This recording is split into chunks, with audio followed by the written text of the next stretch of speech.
Hello, my dear students. Once again, a very warm welcome to your own Pupils Academy. तो कैसे हैं आप लोग? Hope you all are doing very well. और ऊपर से मैंने जो इसके पहले का लेक्चर लिया था, अगेन इकोनॉमिक्स पे ही था, यही चैप्टर पे था, ये कंटिन्यूएशन में है. Okay, so this is lecture number 2 on consumer behavior demand analysis. Chapter number 3A as per the new syllabus, and in this lecture I am going to teach you about law of demand, its assumptions and its exception. उसके बारे में हम लोग करने वाले. इसके पहले मैंने आपको डिमांड को इंट्रोड्यूस किया, उसके टाइप्स हम लोगों ने देखे 5 टाइप्स और उसके फैक्टर्स देखे. तो मैंने थोड़ा ट्राई किया कि आपको कॉमेडी वे में मैं आपको समझाऊं. ओके, थोड़ा मजा आना चाहिए लेक्चर में, इसलिए मैंने वैसे एग्जांपल्स डाले थे. So today's lecture and I am doctor Kalpesh Parmar. ये सब मेरे क्वालिफिकेशंस आप स्क्रीन पर देख सकते हो. चलो बढ़ते हैं.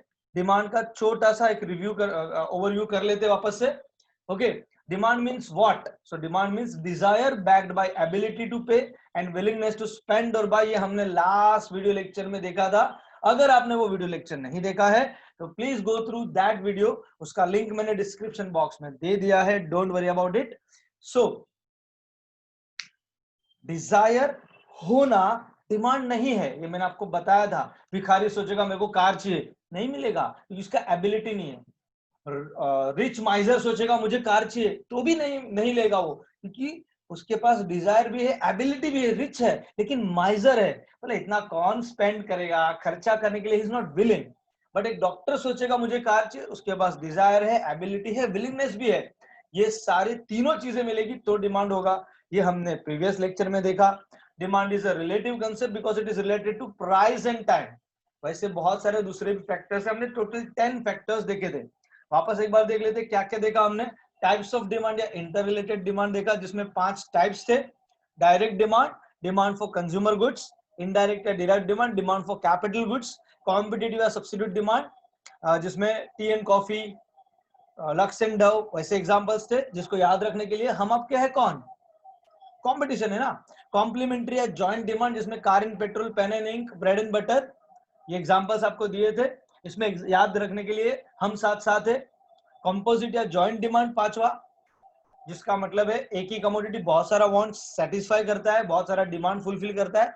इसमें मैंने आपको याद रखने के लिए बताया था, मतलब इसमें इलेक्ट्रिसिटी, कोल, ये एग्जांपल्स दिए थे. और याद रखने के लिए झंडू बाम, एक बाम 3 काम, ऐसा इजी और थोड़ा कॉमेडी करके आपको बताया था. फैक्टर्स डिटरमाइनिंग डिमांड, यानी डिमांड को डिसाइड करने वाले ये फैक्टर्स हमने देखे थे. इसमें किसी किसी पॉइंट में आपको डायरेक्ट रिलेशन था फैक्टर का और डिमांड का, कहीं कहीं पर इनवर्स रिलेशन था, कहीं कहीं पर change in that factor leads to change in demand. जैसे कि पैशन है, क्लाइमेटिक एंड वेदर कंडीशन है, इनमें चेंज आने से डिमांड चेंज होता है. तो ये प्रीवियस वीडियो लेक्चर में है, just go through that particular link. अब हम लोग आज देखने वाले लॉ ऑफ डिमांड. लव नहीं, लॉ, बराबर है. लॉ ऑफ डिमांड यानी क्या? सेकंड लॉ हम लोग देख रहे हैं. लास्ट लेक्चर में, लास्ट चैप्टर में, यूटिलिटी के चैप्टर में हम लोगों ने लॉ ऑफ डीएमयू देखा था, डिमिनिशिंग मार्जिनल यूटिलिटी का लॉ. अब हम लोग देख रहे हैं लॉ ऑफ डिमांड. कोई भी लॉ लिखना है, उसका लिखने के लिए फॉर्मेट यही रहेगा. चाहे वहां पर भी मैंने आपको यही फॉर्मेट बताया था. यही 4 पॉइंट्स आएंगे: introduction, statement, explanation and conclusion. Introduction में क्या आएगा? इंट्रोडक्शन में 3 पॉइंट्स. कोई भी लॉ लिखो, इंट्रोडक्शन में आप 3 पॉइंट्स लिखोगे. कौन से 3 पॉइंट्स लिखोगे? पहला, ये लॉ किसने दिया. सो this law was introduced by doctor Alfred Marshall in his book principles of economics, which was published in the year 1890. मैंने तभी भी बताया था, गणपति बाप्पा मोरिया बोलते हैं हम. सबसे पहले गणपति बाप्पा को याद करते हैं हम लोग, मन में करने का.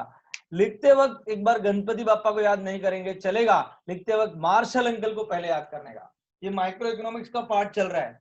यूटिलिटी, डिमांड, सप्लाई, ये सब में पहले मार्शल अंकल को याद कर लेने का. इसलिए this law was introduced by doctor Alfred Marshall in his book Principles of Economics, which was published in the year 1890. फिर लॉ किसका है? लॉ डिमांड का है. तो डिमांड का meaning, demand means desire backed by ability to pay and willingness to spend या buy, whatever you write over here. Third one, जो law है उसका सिंपल स्टेटमेंट. सिंपल स्टेटमेंट यानी क्या? So this law explains the functional relationship between price of a commodity and its quantity demanded. Which is in inverse proportion. मैंने आपको बताया था, अगर आप मार्केट में कुछ लेने के लिए गए, प्राइस बढ़ा तो आप अपना डिमांड कम कर दोगे, प्राइस कम हुआ तो आप अपना डिमांड बढ़ा दोगे। मतलब there is an inverse relationship between price and quantity demanded। हमने फैक्टर्स डिटरमाइनिंग में फर्स्ट पॉइंट में देखा ही था, लेकिन ये पॉइंट में मार्शल अंकल का कहना यह है कि प्राइस के हिसाब से डिमांड चेंज होता है, and in which proportion, inverse proportion. इसीलिए फंक्शंस के मेथड फॉर्मुलेटिक फॉर्म में कैसे लिखेंगे हम लोग, D is equal to f of p, यानी कि demand is equal to function of price. FIBCom में जाओगे तो आपको Q ऑफ DX ऐसा आएगा सब, QDX, तो वो quantity demanded of commodity X is equal to function of, वो सब आपको बाद में, फिलहाल in short D is equal to P f of P। ये 3 पॉइंट्स हर लॉ में आएंगे। पहला मार्शल अंकल, दूसरा जिसका लॉ है यूटिलिटी का लॉ, यूटिलिटी का मीनिंग, डिमांड का लॉ, डिमांड का मीनिंग, आगे सप्लाई का लॉ आएगा, सप्लाई का मीनिंग। तीसरा ये लॉ ने क्या बताया, तो ये लॉ ने बताया प्राइस और डिमांड का function relationship which is in inverse proportion. Second आएगा स्टेटमेंट ऑफ द लॉ। हम कुछ भी बोले, मार्शल अंकल ने इस लॉ में एग्जैक्टली क्या बोला है, वर्ड टू वर्ड, इसलिए वो डबल इन्वर्टेड कॉमा में आएगा। और वो कैसे आएगा, हमेशा ऐसे आएगा। Doctor Alfred Marshall in this law states that other things being constant, ये बात पे बराबर ध्यान रखना, क्योंकि इस लॉ के अजम्पशन में आपको काम आएगा। अदर थिंग्स मतलब बाकी के factors being constant, the higher the price of a commodity, बोलो बोलो, प्राइस हायर होगा, ज्यादा होगा, आप बिगर क्वांटिटी डिमांड करोगे, स्मॉलर क्वांटिटी डिमांड करोगे, तो डेफिनेटली आप स्मॉलर क्वांटिटी डिमांड करोगे। The higher the price of a commodity, the smaller is its quantity demanded, and the lower the price, price कम हो गया, the larger is its quantity demanded. मतलब in short, in other words, when price rises demand falls, and vice versa, यानी कि price falls demand rises. वही बात पूरे law में, एक ही बात, जैसे लॉ ऑफ DMU में एक ही बात थी, मजा कम होता है, मजा कम होता है, डिमिनिशिंग मार्जिनल यूटिलिटी। यहां पर एक ही बात, इनवर्स रिलेशन, प्राइस और डिमांड का इनवर्स रिलेशन। इंट्रोडक्शन में भी वही बात आ गई थी, यहां पर भी वही बात आई। Next, explanation of the law. कोई भी लॉ एक्सप्लेन करना है, ये स्टेटमेंट में हमेशा लिखता हूं, this law can be better explain with the help of following schedule and diagram. उसमें पहला आएगा शेड्यूल, शेड्यूल यानी टेबल आएगा, यानी टैब्यूलर रिप्रेजेंटेशन। देख लो ये टेबल आ गया, इसमें हमको क्या बताना है, प्राइस और डिमांड का रिलेशन बताना है, इसलिए आएगा प्राइस ऑफ अ कमोडिटी, सामने आएगा क्वांटिटी डिमांडेड। अब समझो 10 रुपया प्राइस है, आप कस्टमर, आपको पूछा बोल बोल बोल 10 रुपए में कितना खरीदेगा, 100 यूनिट खरीदेगा मैं। चलो अगर 8 हो गया, प्राइस धीरे धीरे कम करते जाने का, एग्जाम्पल में अच्छा लगता है, दिल को अच्छा लगता है, कस्टमर है ना हम लोग। प्राइस 10 से 8 हो गया, क्या करोगे, डिमांड 100 से 50 कर दोगे कि 100 से 200 कर दोगे? yes yes yes yes yes definitely 100 to 200 it will be। Price 6 हो गया, बोलो बोलो अब कितना होगा डिमांड, yes 300, 4 400 to 500। मतलब जैसे जैसे 2-2 रुपए से प्राइस कम होते जा रहा है, हम लोग 100 से डिमांड बढ़ाते जा रहे हैं। This is your tabular representation of what demand, law of demand states. जो स्टेट किया वही यहाँ पर दिख रहा है, प्राइस नीचे नीचे नीचे आते जा रहा है, डिमांड बढ़ते बढ़ते बढ़ते जा रहा है। नेक्स्ट इज डायग्राम, यानी कि ग्राफिकल रिप्रेजेंटेशन। यहाँ पर हम लोग डिमांड कर्व बनाएंगे। अब जब भी ग्राफ की बात आएगी, वहां पर एक्स एक्सिस वाई एक्सिस रहेगा, यह है एक्स एक्सिस, यह है वाई एक्सिस, बराबर। देखो यहीं पर हाँ ही बोलते हो आप लोग, पहला वाला आया वो वाई एक्सिस है, second one is x axis. Vertical है वो वाई एक्सिस है, हॉरिजॉन्टल है वो एक्स एक्सिस है। then you will write down origin point 0, जहां पर x भी 0, y भी 0। then x axis represents what, quantity demanded, y axis represents price, और प्राइस एकदम प्यार से लिखने का PRICE, एक के नीचे एक। अब हम लोग पॉइंट्स प्लॉट करेंगे। पॉइंट्स प्लॉट करने के लिए क्वांटिटी डिमांडेड कितना था, 100, 200, 300, 400, 500। तो देख लो इधर 100, 200, 300, 400, 500, प्राइस 2, 4, 6, 8, 10, यानी कि आ गया यहाँ पर। चलो एक बार देख लेते हैं, जब 10 रुपया प्राइस है तभी 100 यूनिट्स डिमांडेड है, फिर 8, 6, 4, 2, 200, 300, 400, 500। चलो ठीक है, 10 रुपीज में, 10 रुपीज प्राइस में यहाँ पर 100 यूनिट्स डिमांडेड है, तो यहाँ से यहाँ, अरे परफेक्ट परफेक्ट परफेक्ट। देन 8 में 200, 6 में 300, 4 में 400 एंड 2 में 500। इस तरह से आप लाइंस ड्रॉ करते जाओ। लॉ बना रहे हो, लॉ ऑफ डिमांड अच्छे से बनाने का पूरा। ये मैं एक एक सेंटीमीटर दोनों तरफ लिया है, समझ लो। अभी इससे कितने पॉइंट्स बने, ये एक पॉइंट, दूसरा, तीसरा, फोर्थ एंड फिफ्थ, ये पांचों पॉइंट्स को अगर मैं ज्वाइन करूंगा, अगर इस पे से मैं एक लाइन ड्रॉ करूंगा, that will become your demand curve. हा मस्त बना। दिस इज योर डीडी यानी कि डिमांड कर्व, जो कैसे जा रहा है, आप लेफ्ट टू राइट देखो जरा, ऊपर जा रहा है कि नीचे जा रहा है, अपवर्ड से या डाउनवर्ड से।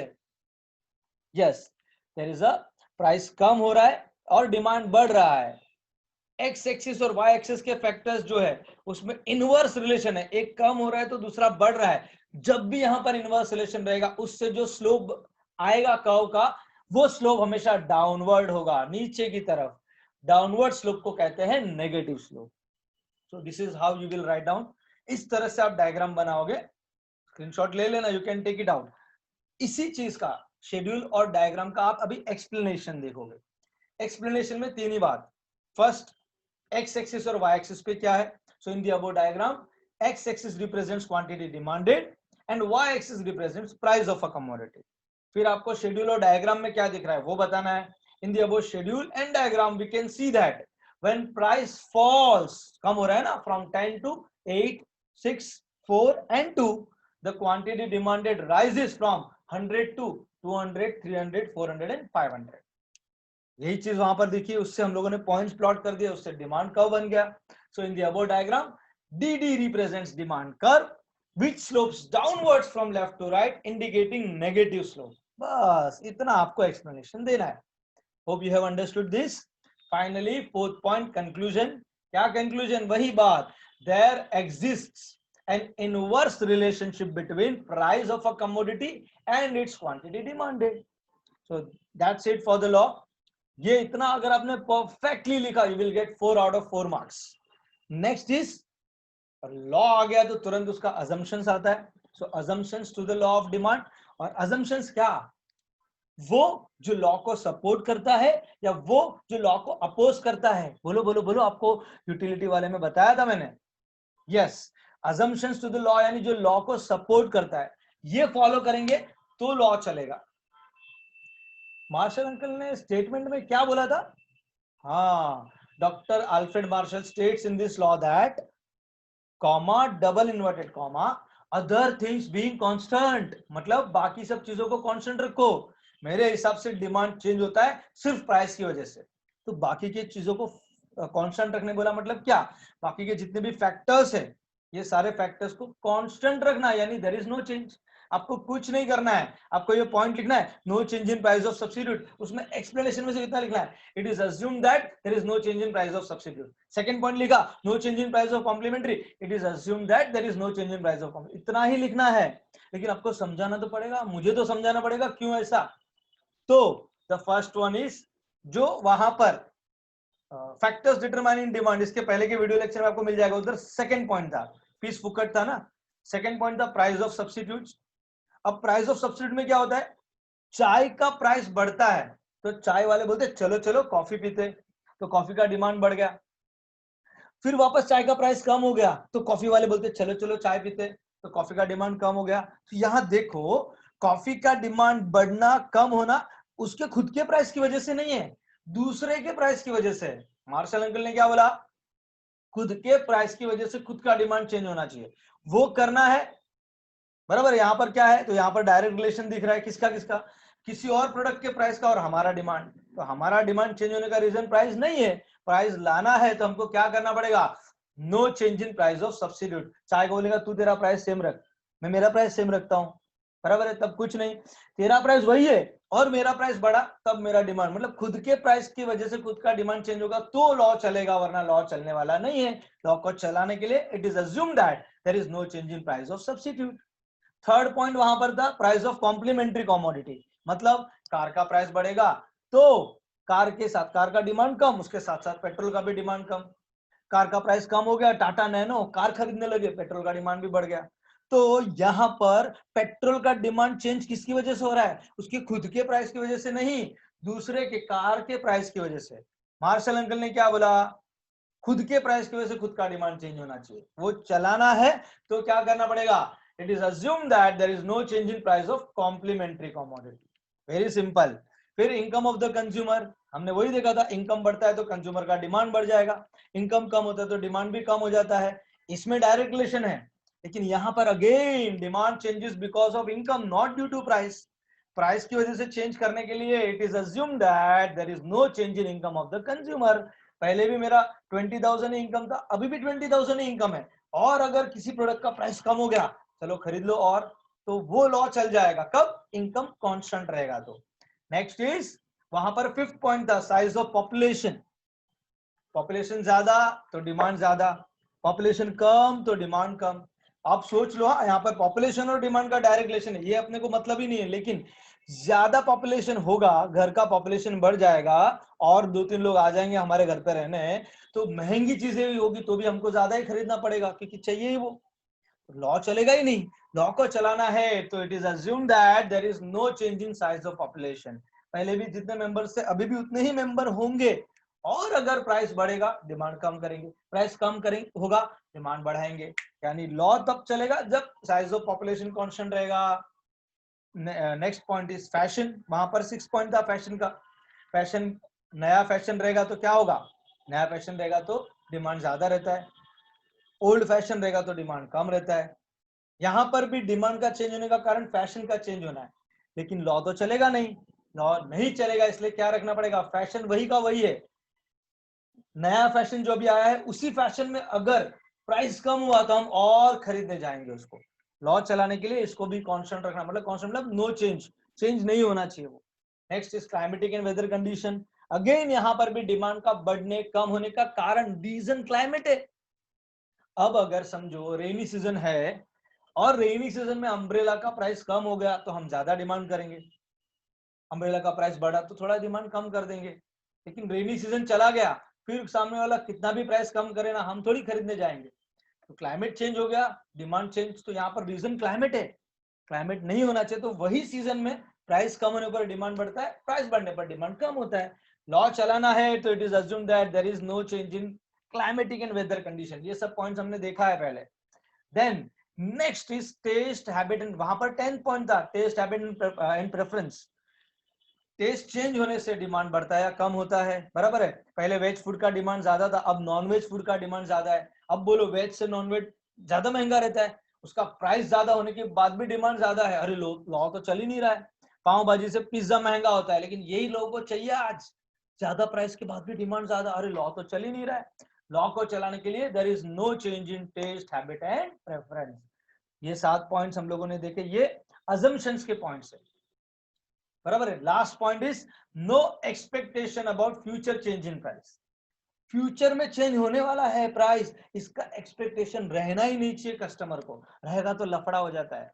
आज प्राइस बढ़ा, उसको ऐसा लगता है कल और बढ़ गया तो आज भाई ज्यादा डिमांड कर लो, आज प्राइस कम हुआ कल और प्राइस कम हो गया तो आज नहीं डिमांड, कल और कम होगा ना तब मैं खरीदूंगा।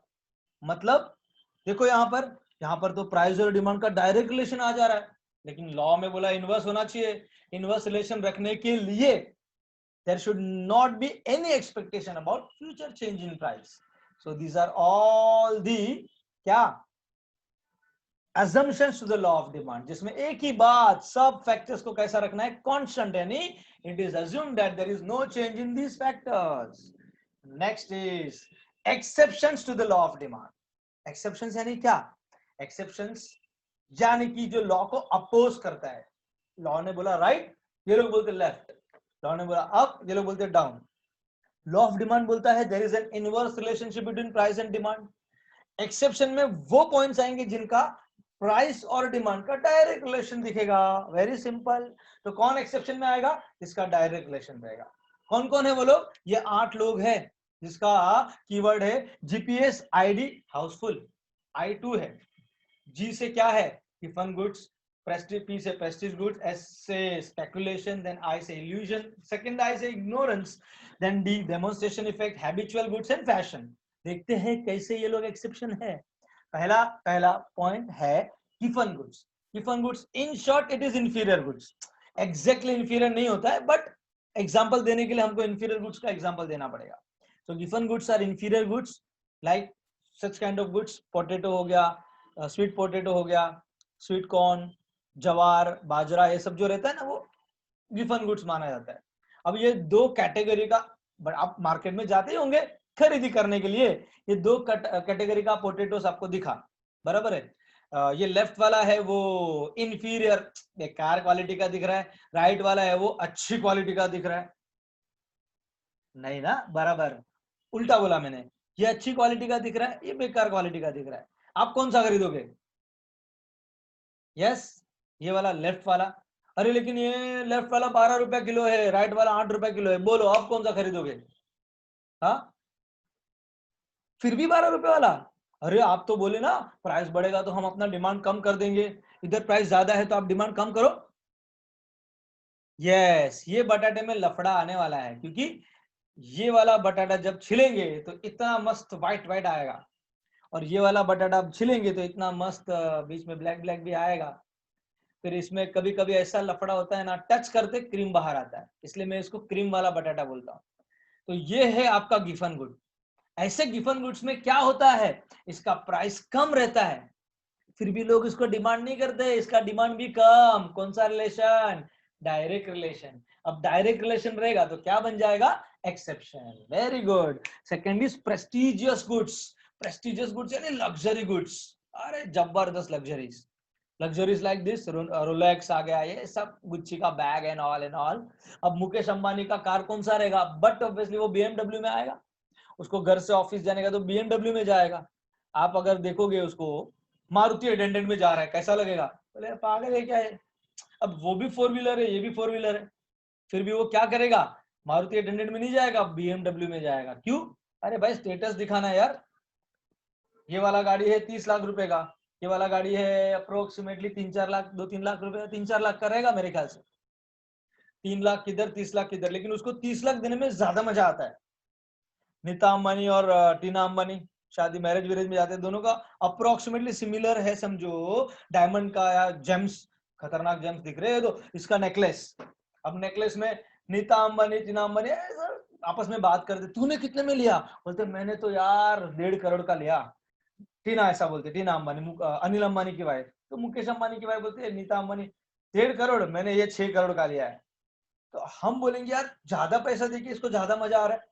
उन लोग में वैसे ही रहता है, अपना प्रेस्टीज दिखाना है, अपना स्टेटस दिखाना है, जितना ज्यादा प्राइस रहेगा उतना ज्यादा डिमांड करेंगे। कौन सा रिलेशन आ गया? Direct relation. क्या बन गया? Exception. Third one is speculation. What do you mean bye speculation? Speculation यानी फ्यूचर टेंशन, था ना वो अभी जस्ट पॉइंट, फ्यूचर एक्सपेक्टेशन। तो अगर आज प्राइस बढ़ा, वो सोचता है कल और बढ़ गया तो आज का डिमांड बढ़ जाएगा। उसका रिवर्स, आज प्राइस कम हुआ, वो सोचता है कल और कम होगा, कल के लिए रुकता हूं, तो आज का डिमांड कम। जैसे कि फॉर एग्जांपल मैं पेट्रोल भराने जा रहा हूँ, पेट्रोल का 85 से 90 हो गया, बोला यार हट प्राइस बढ़ा है, वापस से 85 होगा तब तक रुकता हूँ। और कोई आके मेरे को कान में बोलता है आज 90 हुआ है, कल 100 रुपया होने वाला है पेट्रोल का। क्या बात कर रहा है, आज ही पूरा टैंक फुल कर लो भाई। तो आज प्राइस बढ़ा तो मेरा डिमांड कम होना चाहिए था, लेकिन किसी की वजह से मेरे में एक्सपेक्टेशन आया कल और बढ़ गया तो आज डिमांड बढ़ा दो। और आज अगर 85 से 80 हुआ, बोला चल चल चल चल पूरा टैंक फुल करने के लिए, तो बोला अरे क्या बोल रहा है, कल 70 होने वाला है, अच्छा टाइम प्लीज, कल ही लेगा ना मैं, तो आज का डिमांड क्या हो जाएगा? कम। सो यहाँ पर प्राइस और डिमांड का आप देखोगे तो कौन सा रिलेशन है? Direct relation. क्या बन गया? Exception. Fourth one, illusion. What do you mean by illusion? Illusion यानी wrong assumption about what? About quality. आप टेक्स्ट बुक में अगर देखोगे तो वहां पर प्राइस इल्यूशन दिया है, मतलब वो प्राइस के हिसाब से हम क्वालिटी को जज करते हैं। जैसे फॉर एग्जांपल कौन सा ब्रांड है ये? रेमंड्स। बहुत बहुत बहुत मतलब इंडिया में तो बहुत रेप्यूटेड कंपनी माना जाता है, बहुत अच्छा गुडविल है इनका। इन्होंने एक एक्सपेरिमेंट किया था 1980 के आसपास, इन्होंने एक एक्सपेरिमेंट किया कि क्यों ना ये जो ब्लेजर्स है, ये जो पहना है ब्लेजर्स, कॉमन मैन के पास भी क्यों ना जाए। और कॉमन मैन के पास जाने के लिए उनको क्या करना पड़ेगा? सस्ते में बेचना पड़ेगा। सस्ते में बेचने के लिए क्या करना पड़ेगा? बल्क क्वांटिटी में रॉ मटेरियल्स मंगा के बना दिया और एडवर्टाइजमेंट डाला, Raymonds coming with its brand new quality of its blazers at just ₹500। Regular में वो लोग वो टाइम पे 2-2,500 का ब्लेजर्स बेचते थे 500 रुपए में। बोलो क्या होना चाहिए? इतना सस्ता, धनाधन पब्लिक लगना चाहिए ना, दो दो दो दो खरीदने के लिए डिमांड बढ़ जाएगा उसका।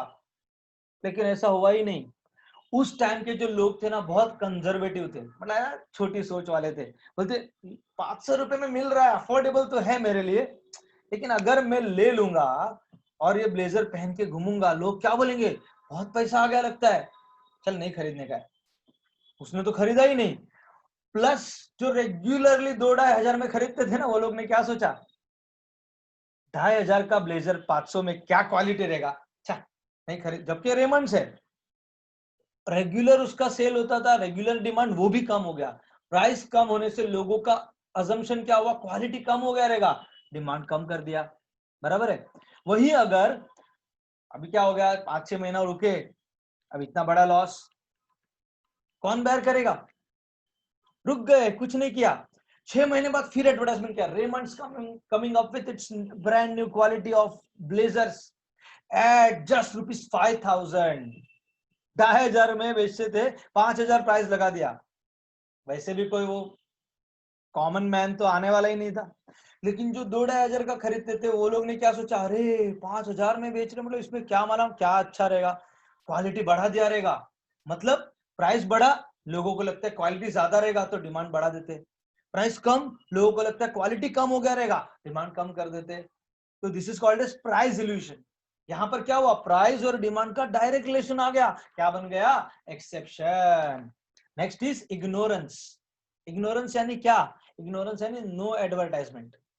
अगर कोई एडवर्टाइजमेंट ही नहीं करेगा तो कैसे पता चलेगा पब्लिक को। जैसे कि best example I can give you of Kutons. Kutons एक बहुत ही अच्छा ब्रांड था, अभी शायद नहीं है, अब उसका बिकता है कि नहीं आई डोंट नो। अभी फिलहाल मुंबई में कहीं पर भी नहीं है। हमारे नाला सुपारा में भी ये स्टार्ट हुआ था, शॉप ओपन हुआ था नाला सुपारा वेस्ट में, पाटनगर पार्क में, लोगों को पता ही नहीं था। एंड सबसे बड़ी बात कुटोन्स की, आप बड़े बड़े मॉल्स में जाके देखोगे मिलेगा, 75 to 80% discount at any point of time रहता था। 2,000 रुपए का शर्ट जस्ट ₹500 में, मैंने खुद ने खरीदा था। ऐसा रहता है ना पार्टी वेयर शर्ट, जगा मगा माला बगा ऐसा रहता है, चमकी चमकी शर्ट रहता है, वो मैंने टाई के साथ एकदम 2,000 का शर्ट था 500 में, और ऐसा क्वालिटी मिला था। 7-8 ईयर्स के बाद भी मैंने पहना ना, लोगों को लगा नया शर्ट पहन के निकल रहा, इतना अच्छा क्वालिटी। लेकिन कुटोन्स ने 75% डिस्काउंट रखा है। मुझे कैसे मालूम पड़ा, सपने में मेरे को मालूम पड़ा, सपने में आया कुटोन्स वाले ने सेल रखा है इतना, ऐसे तो मालूम नहीं पड़ने वाला है। उसने एडवर्टाइजमेंट ही नहीं किया इतना अच्छा। अब एडवर्टाइजमेंट नहीं करने की वजह से हिज प्रोडक्ट्स वर इग्नोर्ड, यानी कि प्राइस कम करने के बाद भी लोगों को पता ही नहीं चला कि उसने प्राइस कम किया है, इसलिए उसका डिमांड भी कम हो गया। कौन सा रिलेशन, डायरेक्ट रिलेशन, इसलिए क्या बन गया, exception. Next point is demonstration effect. Exactly उल्टा, किसका उल्टा, जो अभी था हैवी एडवर्टाइजमेंट, ज्यादा एडवर्टाइजमेंट कर दिया। जैसे कि देखो मैंने बताया था ना, जो दिखता है वही बिकता है। कोलगेट ने इतना एडवर्टाइजमेंट मार्केटिंग कर दिया है, लोगों के दिमाग में छप गया कि अंदर जो है ना वो टूथपेस्ट नहीं, वो कोलगेट ही है। ₹1 वाला मेलेडी, ₹5 वाला कैडबरी, मार्केटिंग का इफेक्ट है ये। जेरोक्स बोलते हैं आज भी हम लोग, जबकि वो फोटो कॉपियर है, ठीक है, वॉट एवर। लेकिन मार्केटिंग से क्या होता है, एडवर्टाइजमेंट जिसका हैवी होता है उसमें प्राइस ज्यादा ही रहता है, लेकिन उसका डिमांड भी ज्यादा है ना, ज्यादा एडवर्टाइजमेंट करने की वजह से ज्यादा बिकता है। अब डायरेक्ट रिलेशन हो गया, इसलिए क्या बन गया, exception. Next is habitual goods. आपको जिस चीज का हैबिट है, कितने लोगों को सिगरेट्स का हैबिट होता है, हैबिट बुरा ही नहीं होता है। चाय का हैबिट रहता है, सुबह उठ के पहले चाय से फिर बेड से बाहर निकलेंगे, बेड टी का कंसेप्ट बोलते हैं ना लोग, वॉट एवर। या किसी को गुटखा का इतना आदत रहता है, अपने यहाँ पर बैन है महाराष्ट्र में, लेकिन फिर भी लोग खाते हैं। कैसे खाते हैं, चुपके चुपके लेके। कैसे चुपके लेते, हायर प्राइस देकर। हैबिचुअल गुड्स का कितना भी प्राइस बढ़ जाए, ₹1 का गुटखा लोगों को 3-3 रुपए में मिलता था, फिर भी लोग ज्यादा खरीदते थे उसको। कौन सा रिलेशन हो गया, डायरेक्ट रिलेशन। हैबिट है, ज्यादा प्राइस देने के लिए हम रेडी हो जाएंगे, क्योंकि उसके बगैर हमको चलता नहीं है, और यही हैबिट आगे चल के एडिक्शन बन जाता है। Then next one is fashion. Last point of this particular question. बोलो नया फैशन का प्राइस क्या रहता है। अभी ऐसे वाले पैंट का, नैरो बॉटम पैंट का प्राइस ज्यादा रहेगा, लेकिन लोग इसी को तो ज्यादा खरीदते हैं ना भाई। यानी कि नया फैशन रहेगा तो ज्यादा प्राइस भी लोग देने के लिए रेडी होते हैं, डिमांड ज्यादा। ओल्ड फैशन रहेगा, ऐसा वाला झाड़ू मारने वाला पैंट, उसका प्राइस कम रहता है, फिर भी आप खरीदोगे क्या, नहीं। कौन सा रिलेशन दिख रहा है आपको? प्राइस और डिमांड में डायरेक्ट रिलेशन, इसलिए क्या बन गया? Exception. So these are all the points of exception. तो ये वीडियो लेक्चर में मैंने आपको क्या बताया? लॉ ऑफ डिमांड, उसके अजम्पशंस जो उसको सपोर्ट करते हैं, उसके एक्सेप्शंस जो उसको अपोज करते हैं। प्यूपिल्स एकेडमी और ऐसे वीडियोस डालते रहेगा। Thank you so much to listen to me very carefully. Please like and share my videos, please subscribe to my channel which is doctor Kalpesh Parmar. Thank you so much. इसके पहले के सारे videos का link मैं आपको description box में दे दूंगा। Thank you everyone.